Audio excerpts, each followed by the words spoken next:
This morning at 12:13 a.m. we had a gas explosion out here at Adler Hot Oil Service, and it was an explosion that was large enough that the cities of Vernal, Naples, Jensen all felt the explosion.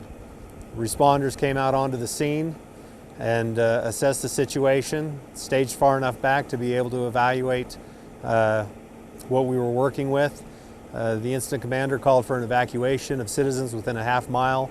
Shelter was established at the Vernal Middle School, and the Red Cross established a shelter. We notified the residents in the area to evacuate, and our fire services went ahead and continued to take care of the existing fire after the explosion. The building is a complete loss. There was one building that, of course, was caught in the explosion, and then there are 8 others that have damage, that have sustained damage due to the blast. So what we've got is an area of about a half a mile surrounding the blast site of debris from the building, insulation, metal siding. We have, again, that was found within a half a mile radius of the blast site here around the initial building where the gas exploded. We have crews that are assessing the damage in the surrounding structures. We have building inspectors. We also have local engineers that are coming down to assess the damage, to see if it's okay for those employees and workers to go back into the buildings, or if they need to wait due to the safety of the building.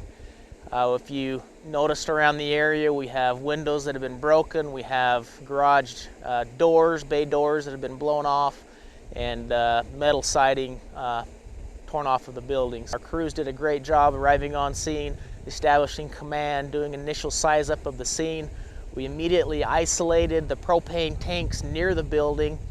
After we did that, we made contact to our local utility companies. They came down and isolated the area, the entire area, here in the industrial park up on the northern end. We set up an aerial truck and put some water on the fire, and you still notice a little smoking now in the rubble and debris over there. But for the most part, the scene is controlled, and our crews are monitoring the fire, is still putting out a few hot spots, but the main part of the fire has been extinguished. Well, the fortunate thing is that we do not have any injuries, and so, you know, that's the thing that's the good news on it. The tragedy, of course, is the devastation and the amount of damage. This appears to me to be multiple millions of dollars of damage. Really appreciate the professionalism of all those of our responders, and the amount of training that these folks all go through is incredible, and that training was surely evident last night or early this morning. We've got a 1,000-gallon propane tank that was supplying propane gas to the building. During the blast, that propane tank did tip over. It is venting a small gas leak out of the propane tank.